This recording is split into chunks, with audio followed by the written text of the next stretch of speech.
All right, everyone. So, uh, this whole TikTok ban thing has got a lot of us kind of like on edge, right? Like, Yeah. what are we going to do? Where are we Yeah. going to go for our daily dose of viral whatever and funny cats? I don't know. Right. It feels like that coffee shop you love just suddenly shut down. Exactly. Yeah.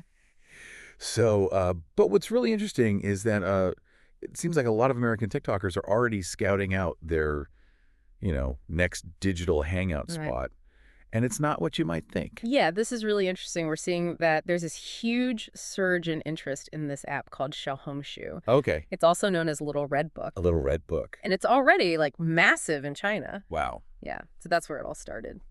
You sent me that article the other day about Gen Z and how they're driving this whole shift. And I got to say, when I saw people calling themselves like TikTok refugees on Right. Xiaohongshu, Yeah.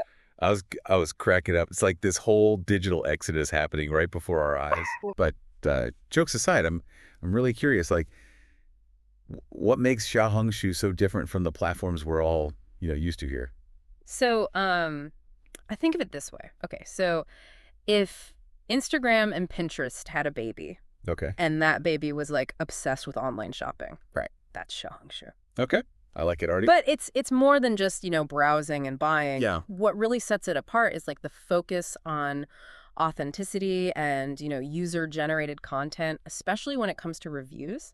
Okay. Just imagine like reading a restaurant review, not from some random food blogger, but from like someone who lives in your neighborhood Right. and like actually has like a similar taste profile to you. So it's like hyperlocal, super specific recommendations, almost like having a trusted friend like guide your every purchase. Exactly. I could see the appeal, especially with all the sponsored content that we see, like flooding other platforms these days. Yeah, totally. I Yeah. mean, and that's exactly why it's been so successful in China. Xiaohongshu really taps into this desire for, genuine recommendations and that sense of community that people are looking for. Yeah, I get that. Yeah.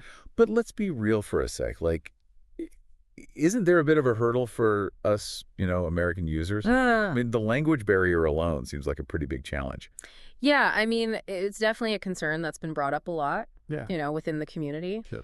But like you were saying, there is this real sense of resourcefulness. Okay. People are sharing tips, on how to use the translation features and focusing on visual content, Right. which Xiaohongshu has a ton of. Okay. And plus, with more and more American users joining, Yeah.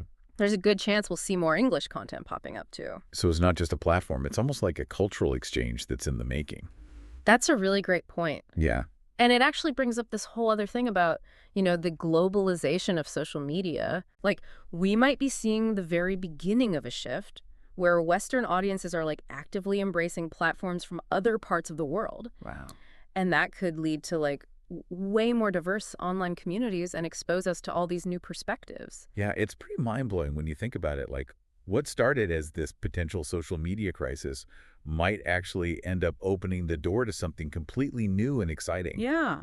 It makes me wonder, like, could this be the start of a whole new era, a more globalized social media landscape?